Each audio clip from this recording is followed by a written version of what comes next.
अवैध खेसारी लाल का फिल्म आने वाला है। इसी वीडियो में शुरू से लेकर अंत तक बन रही है हमेशा ऐसा वीडियो न्यू इन्फॉर्मेशन जितना जल्दी लाने को मैं प्रयास करता हूँ आप लोगों तक।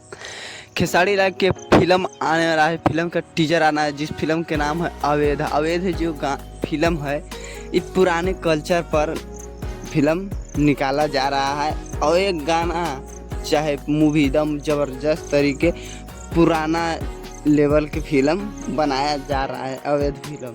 और आएगा तो आप लोग देख सकते हैं कि कैसा फिल्म है और कैसा नहीं है। भोजपुरी इंडस्ट्री में धमाल मचा के रख देगा। हम हमेशा ऐसा वीडियो न्यू इन्फॉर्मेशन जितना जल्दी लाने को मैं प्रयास करता हूँ। और खेसारी लाल की जो फिल्म है, फिल्म पुराना कल्चर के लेके 70-80 साल के कल्चर के लेके बनाया जा रहा है।